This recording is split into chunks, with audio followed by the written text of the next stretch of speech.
एक इंसान जीते जी तब मर जाता है जब उसे अपनी गरीबी की वजह से भूखा सोना पड़े या फिर पैसों की कमी के कारण अपने किसी करीबी को मरते हुए देखना पड़े। आज की हमारी कहानी एक ऐसी ही गरीब लड़की के बारे में है जिसकी माँ एक मासाजर थी। इस वजह से न सिर्फ उसकी बेटी को समाज में मुंह छिपाना पड़ता था, बल्कि अनफॉर्चुनेटली उसे एक ऐसी गंदी बीमारी हो गई जिस कारण सभी उसकी मदद करने के बजाय उसका मजाक उड़ाने लगे। तो गाइस, इस वीडियो को एंड तक देखना और प्रे करना कि भगवान किसी भी इंसान के साथ ऐसा करने से अच्छा उसे पैदा ही न करे या फिर सीधे डेथ दे दे। तो कहानी की शुरुआत में हमें चाइना की बड़ी बड़ी बिल्डिंग्स को दिखाया जाता है जहां शहर के बहुत ही अमीर लोग रहा करते थे, और फिर आती है बारी चाइना के स्लम्स की जहां छोटी छोटी गलियों में बहुत सारे गरीब लोग रहा करते थे। इन्हीं छोटी छोटी गलियों के बीच एक घर यी याओ का भी होता है जहां वो और उसकी माँ रहती थी। यी याओ की माँ दूसरे गैर मर्दों को मसाज देती थी जिस वजह से समाज में उनकी कोई इज्जत नहीं थी। एक रोज जब यी याओ सोकर उठती है तो उसके पेट में बहुत तेज दर्द हो रहा था। वो अपनी माँ को आवाज लगाती है, लेकिन उसकी मॉम फोन पर अपने क्लाइंट के साथ मीटिंग शेड्यूल करने में बिजी थी। फोन रखने के बाद यी याओ की मॉम उसे बहुत डांटती है और कहती है, तुमसे कितनी बार कहा है कि जब मैं फोन पर किसी से बात करूं तो पीछे से कुछ मत बोला करो। अब मॉम की डांट खाने के बाद यी याओ उन्हें अपनी तबीयत के बारे में कुछ नहीं बताती। अगले सीन में यी याओ अपनी मॉम से कहती है कि उसे नए स्कूल ड्रेस के लिए पैसे चाहिए, जिस पर उसकी मॉम उसे बॉटल फेंक कर मारते हुए कहती है, पिछले स्कूल का ड्रेस क्या हुआ, तुम उसे भी तो पहन कर जा सकती हो ना। वहीं बाहर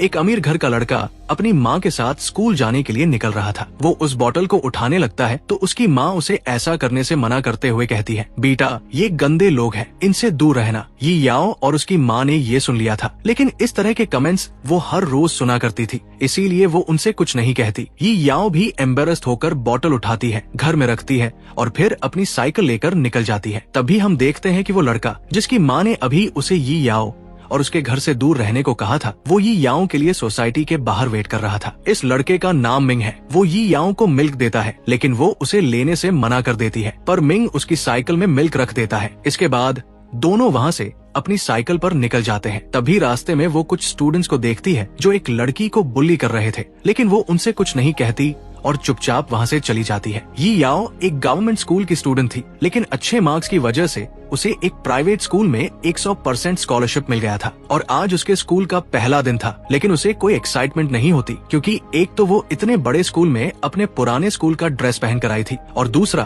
कुछ ऐसा था जो उसके अंदर ही अंदर उसे तकलीफ दे रहा था। वो अपने सिम्टम्स के बारे में स्कूल के कंप्यूटर पर सर्च करती है तो उसे कुछ ऐसी इन्फॉर्मेशन मिलती है जिसे देखकर उसके पैरों के तले जमीन खिसक जाती है। अब हम उसी स्कूल में पढ़ने वाली एक और लड़की को देखते हैं जिसका नाम जियाओमी था। वो भी एक ट्रांसफर स्टूडेंट थी। जियाओमी एक एक्सट्रोवर्ट स्टूडेंट थी, इसीलिए उसने पहले ही दिन से दोस्त बना लिए। वो अपने नए फ्रेंड्स के साथ सेल्फी ले रही थी, तभी यी याओ वहाँ से गुजरने लगती है तो उनमें से एक लड़की यी याओ से उनका ग्रुप फोटो क्लिक करने को कहती है। यी याओ उनकी फोटो क्लिक करती है, लेकिन वो लोग उसके डिफरेंट यूनिफॉर्म की वजह से उसका मजाक भी उड़ाते हैं। तभी यी याओ को याद आता है कि ये तो वही लड़की है जिसे स्कूल आते हुए उसने दूसरे बच्चों को बुली करते हुए देखा था। फिर जब ही याओ क्लास में थी तभी मिंग आकर उससे पूछता है कि तुम कहाँ थी और फर्स्ट क्लास में क्यों नहीं आई। क्लास की बाकी लड़कियां मिंग को यी याओ से बात करते देखकर जल रही थी, क्योंकि वो क्लास का मॉनिटर था और क्लास की बहुत सारी लड़कियां मिंग की दीवानी थी। यी याओ मिंग को बताती है कि मुझे हॉस्पिटल जाना पड़ेगा। मिंग पूछता है कि क्यों, क्या हुआ, तो वो बताती है कि मुझे पता नहीं, इसीलिए तो हॉस्पिटल जाना है। मिंग बोलता है, अरे कुछ तो हुआ होगा जिससे तुम्हें लगे कि तुम्हें हॉस्पिटल जाना चाहिए। यी याओ कहती है कि वो मैं तुम्हें नहीं बता सकती और इसके बाद यी याओ उसके सिर पर हाथ फेरते हुए वहाँ से चली जाती है। दूर खड़ी जियाओमी उनके बीच के बॉन्ड को देखकर सबसे ज्यादा जल रही थी, क्योंकि वो मिंग को वैसे ही चाहती थी जैसे मैं अपने सब्सक्राइबर्स को। अगले सीन में नए बच्चों का सेमिनार हो रहा होता है, लेकिन यी याओ अपनी बीमारी का पता लगाने के लिए हॉस्पिटल के लिए निकल चुकी थी। इधर सेमिनार हॉल में एक नई ट्रांसफर स्टूडेंट की मुलाकात मिंग से हो जाती है। इस लड़की का नाम गु होता है। दोनों एक दूसरे को देखकर मुस्कुराते हैं। फिर जब स्टेज पर बुलाकर सभी नए बच्चों को फ्लावर्स देकर उनका वेलकम किया जा रहा था तो मिंग को भी बुलाते हैं, लेकिन उसके पीछे गु खड़ी थी और उसे फ्लावर से एलर्जी थी, जिससे उसे छींक आने लगती है और उसे सांस लेने में भी तकलीफ होने लगती है। इधर डॉक्टर बेचारी यी याओ का चेकअप कर रही थी। चेकअप के बाद डॉक्टर उसे बताती है कि तुम्हें कोई सेक्सुअली ट्रांसमिटेड इन्फेक्शन हुआ है। अब ये सुनते ही यी याओ के होश उड़ जाते हैं। वो डॉक्टर से कहती है, डॉक्टर ये नहीं हो सकता, मैंने तो कभी सेक्स किया ही नहीं है। वही दूसरी तरफ मिंग भी गु को लेकर उसी हॉस्पिटल आ गया था क्योंकि उसकी सांसें फूल रही थी। डॉक्टर उसे बताते हैं कि इसे फ्लावर से एलर्जी है, इसीलिए इसे फ्लावर से दूर रखना होगा, साथ ही ठंडी जगहों और मसालों से भी। इधर डॉक्टर यी याओ को बताती है कि जरूरी नहीं सेक्सुअली ट्रांसमिटेड डिजीज केवल सेक्स से ही स्प्रेड हो, ये समटाइम्स किसी ऑलरेडी इन्फेक्टेड पर्सन की चीजों से भी फैल जाता है, जैसे कि उसका टॉवेल, बेथिंग वाटर या कोई झूठी चीज इस्तेमाल करने से। इसीलिए बेहतर यही होगा कि अगली बार तुम अपने पेरेंट्स को साथ लेकर आओ। लेकिन पेरेंट्स का नाम सुनते ही यी याओ घबरा जाती है। वो कहती है कि मैं ऐसा नहीं कर सकती। डॉक्टर कहती है, ये हॉस्पिटल है, कोई अनरजिस्टर्ड क्लिनिक नहीं, तुम्हें अपने पेरेंट्स को लाना ही पड़ेगा क्योंकि इलाज के लिए पैसे भी तो लगेंगे। यी याओ पूछती है कि कितने पैसे लगेंगे। डॉक्टर बताती है कि लेजर थेरेपी होगा और टोटल 250,000 रुपए का खर्च आएगा। अब इतने सारे पैसों का सुनकर तो यी याओ का दर्द और बढ़ जाता है। एक तो बेचारी बीमार और ऊपर से पैसों की कमी। यी याओ वहाँ से रोते हुए लौट रही थी, तभी लिफ्ट में उसे एक लड़का मिलता है। वो उसे देखकर पूछता है कि तुम मेरे स्कूल में पढ़ती हो ना, क्या हुआ, तुम रो क्यों रही हो? लेकिन यी याओ उससे कुछ नहीं कहती, वो बस कंटिन्यूअसली रोती रहती है। फिर जब लिफ्ट रुकती है तो कुछ लोगों को लगता है कि सोनेक्षी ने कुछ किया होगा, इसीलिए सोनेक्षी एम्बेरस होकर उसे रोते हुए छोड़कर वहाँ से चला जाता है। वहीं मिंग उस लड़की के साथ हॉस्पिटल से लौट रहा था, तभी सोनेक्षी उनके पास आता है और मिंग को मर्डरर कहते हुए कहता है कि तुम अपने हाथ में वेपन लिए घूम रहे हो, बेशर्म कहीं के। मिंग शर्मिंदा होते हुए फूलों को पीछे कर लेता है। इसके बाद सोनेक्षी उसे धमकी देता है कि अगर मेरी बहन को दोबारा परेशान किया तो फिर देख लेना मैं तुम्हारे साथ क्या करता हूँ। गु सोनेक्षी से चुप होने को कहती है और अपने भाई की बदतमीजी के लिए मिंग से माफी मांगती है। इसके बाद वो अपने भाई के साथ चली जाती है। इधर यी याओ सोचती है कि वो अपनी मॉम को अपनी बीमारी के बारे में बताए, लेकिन जब वो अपनी मॉम से जाकर कहती है कि मॉम मैं बीमार हूँ, तो उन्हें लगता है कि वो उनसे पैसे लेने के लिए नाटक कर रही है ताकि वो उन पैसों से नई स्कूल ड्रेस खरीद सके। इसीलिए मॉम उस पर चिल्लाने लगती है, जिससे वो फ्रस्ट्रेटेड होकर वहाँ से चली जाती है और उन्हें अपनी बीमारी के बारे में कुछ नहीं बताती। फिर रात को जब वो खाना गर्म कर रही थी तो मिंग उसके किचन की खिड़की के बाहर आता है और पूछता है कि डॉक्टर ने क्या कहा। वो बताती है कि कुछ नहीं, सब ठीक है। फिर वो उसके पास बुके देखकर कहती है कि ये फ्लावर्स कितने सुंदर है, जिस पर मिंग उसे वो फ्लावर्स देते हुए कहता है कि इसे तुम रख लो, वैसे भी आज इसके वजह से मैं बहुत मुसीबत में पड़ गया था। फिर वो उससे पूछता है कि तुम्हें फ्लावर से एलर्जी तो नहीं है ना? तो वो कहती है कि पता नहीं। तभी मिंग की माँ उसे आवाज देती है कि तुम वहाँ उस गंदे घर की खिड़की के पास क्या कर रहे हो, चलो अंदर आओ। मिंग वहाँ से चला जाता है, लेकिन यी याओ उसके दिए फ्लावर्स को स्निफ करने लगती है। अब अगले दिन हम सोनेक्षी को देखते हैं, वो अपनी क्लास में बैठकर क्लास के बाहर देख रहा था। वो यी याओ को देखता है जो लेट क्लास आई थी, जिस वजह से टीचर उसे डांटते हैं। उसके लेट आने की वजह से जियाओमी अपनी पोम भी नहीं सुना पाती, जिसके जरिए वो मिंग को इम्प्रेस करना चाहती थी। जियाओमी दोबारा अपना पोम सुनाना चाहती थी, लेकिन तभी दूसरे पीरियड की बेल बज जाती है, जिससे जियाओमी यी याओ पर बहुत गुस्सा होती है। फिर जब क्लास का ब्रेक होता है तो जियाओमी की क्लासमेट उससे कहती है कि जाओ जाकर मिंग से बात करो। जियाओमी जाकर मिंग से पूछती है कि क्या आज तुम हम लोगों के साथ काराओं के क्लब चलोगे, जिस पर वो कहता है नहीं, क्योंकि आज मुझे बहुत सारा होमवर्क करना है। जिस पर जियाओमी कहती है मैं समझ सकती हूँ, लेकिन अगर मेरे दोस्तों को पता चला कि क्लास के मॉनिटर ने हमारे साथ आने से मना कर दिया तो उन्हें बहुत बुरा लगेगा। मिंग पूछता है कि ठीक है बताओ कब जाना है। जियाओमी कहती है जब तुम फ्री हो जाओ हम तैयार है। अब रात को मिंग तैयार होकर काराओं के पार्टी में जाने के लिए निकलता है, लेकिन तभी उसे यी याओ अपने दरवाजे पर खाना बनाते हुए दिख जाती है। मिंग उससे पूछता है कि तुम्हारा पेट दर्द कैसा है, लेकिन तभी यी याओ को चक्कर आने लगता है और वो बेहोश हो जाती है, जिसके बाद मिंग उसे अपनी गोद में उठाकर हॉस्पिटल भागता है। वहाँ जाते हुए यी याओ को अपनी लाइफ के कुछ बेस्ट मोमेंट्स याद आते हैं जब उसके डैड जिंदा थे। फिर जब यी याओ को होश आता है तो वो हॉस्पिटल में थी और मिंग उसके पास बैठा हुआ था। यी याओ उससे पूछती है कि उन्होंने क्या कहा, तो मिंग बताता है कि हाइपरटेंशन। इसके बाद वो पूछती है कि कितना बिल हुआ। मिंग कहता है तुम आराम करो, बिल की चिंता मत करो, मैंने बिल भर दिया है। यी याओ कहती है प्लीज मिंग मेरे लिए इतने अच्छे मत बनो, क्योंकि ये तुम्हारे लिए अच्छा नहीं है। वही जियाओमी काराओं के क्लब में मिंग का वेट कर रही थी, तभी उसे मिंग का कॉल आता है। जियाओमी बहुत खुश होती है,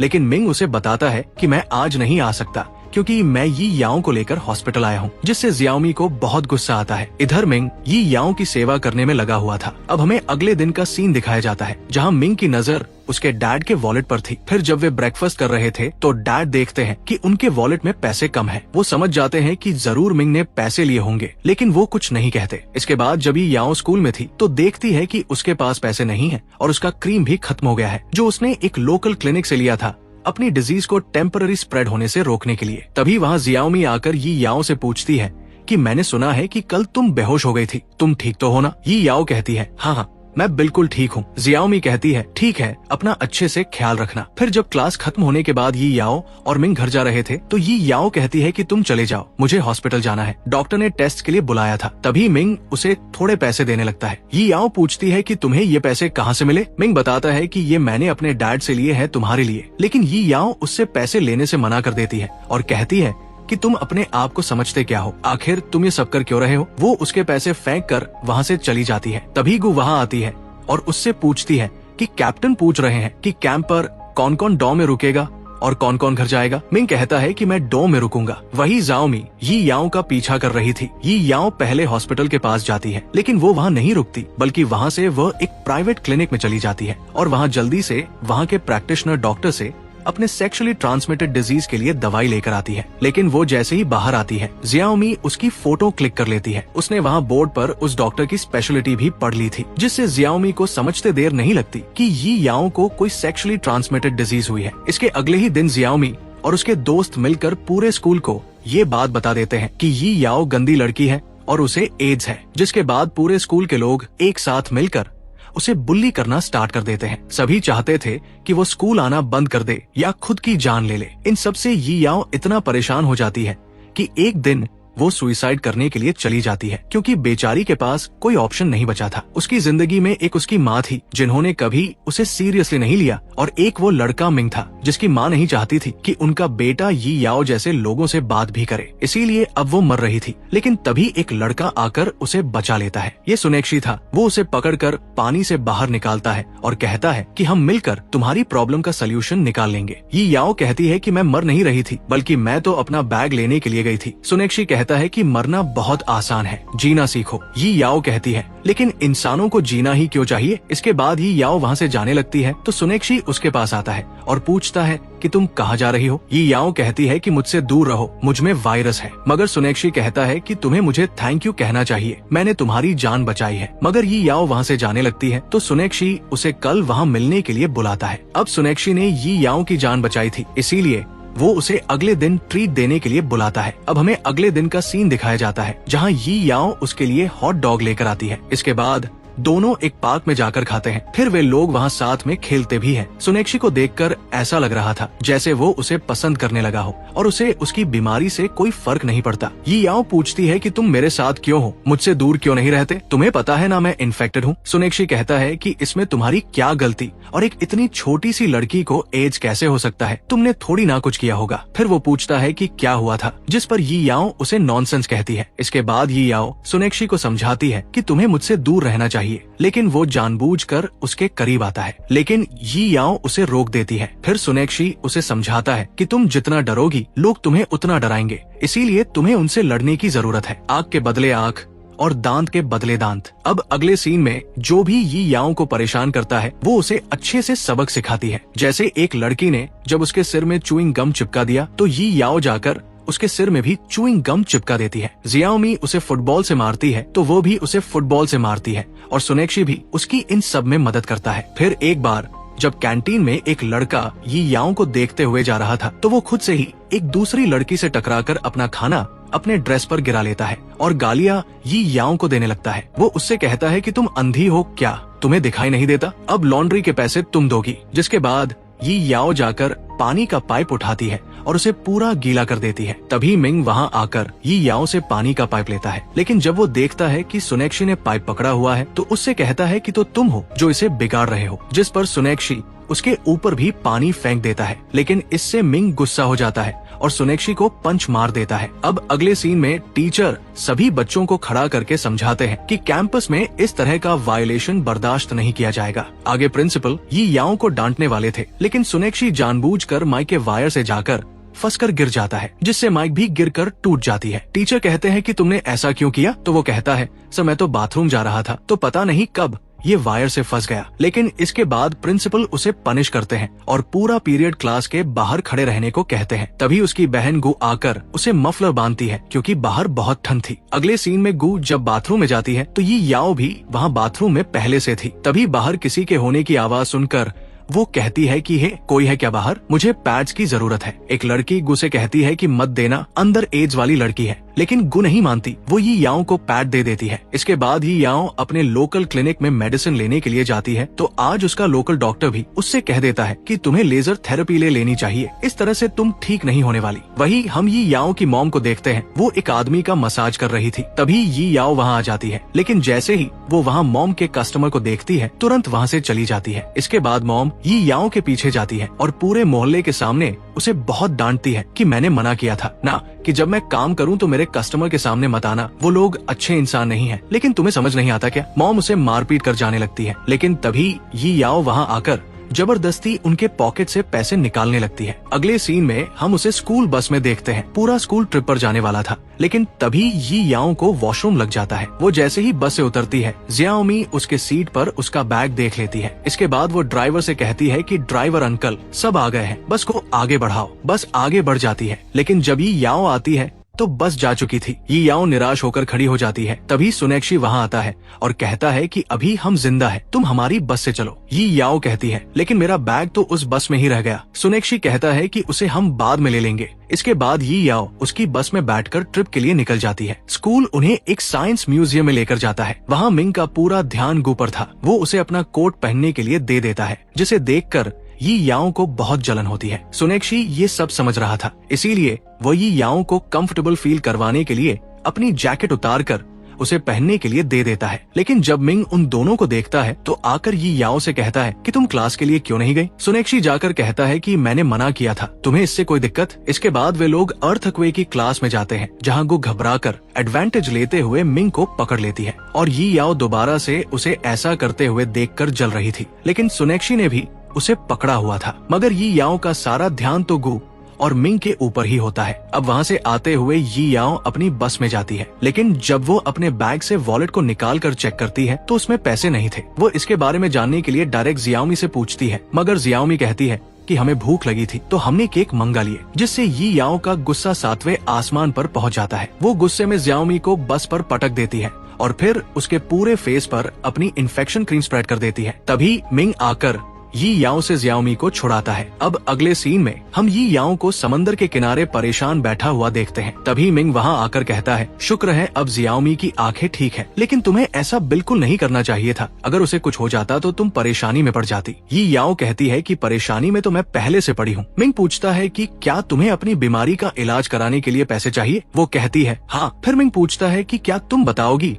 कि तुम्हें ये बीमारी कैसे लगी? वो कहती है हाँ मैंने शौक से किया है। बोलो अब और क्या जानना है तुम्हें? तुम जाओ अपनी उस गु के पास, यहाँ क्या करने आए हो? मिंग कहता है चलो मैं तुम्हें घर छोड़ देता हूँ, जिस पर वो कहती है कि अभी मैं घर नहीं जा सकती, तुम जाओ यहाँ से और मुझसे दूर रहो। मिंग कहता है कि हम साथ बड़े हुए हैं और हमेशा साथ रहते हैं, जिस पर ये याओ और भड़क जाती है और कहती है कि क्या सच में हम साथ हैं? क्या मैं तुम्हारे लिए गु जितनी स्पेशल हूँ? जिस पर मिंग उसे साफ ना में जवाब देता है, मतलब कि गु उसके लिए ज्यादा इम्पोर्टेंट है। इधर हम ये याओ की मॉम को देखते हैं। उनका एक कस्टमर मसाज लेने के बाद शावर ले रहा था। नहाने के बाद जब वो एक टॉवल से खुद को साफ करता है तो ये याओ की मॉम उसे वो टॉवल इस्तेमाल करने से मना करती है, जिस पर वो कहता है कि मैं हमेशा से यही टॉवल इस्तेमाल करता था। इधर ये याओ मिंग से कहती है कि मुझे पता है तुम मुझ जैसी लड़की को कभी नहीं चुनोगे, क्योंकि तुम्हारे और मेरे बीच एक बहुत बड़ी दीवार है, गरीबी की और अमीरी की। तुम्हारी लाइफ का सबसे हार्डेस्ट टाइम यही होगा कि तुम्हारे मार्क्स कम आ जाए या तुम किसी कॉन्टेस्ट में हार जाओ। तुम अमीरों की परेशानी कभी हमारे जैसी नहीं हो सकती। मिंग कहता है मैं समझता हूँ कि तुम गरीब हो,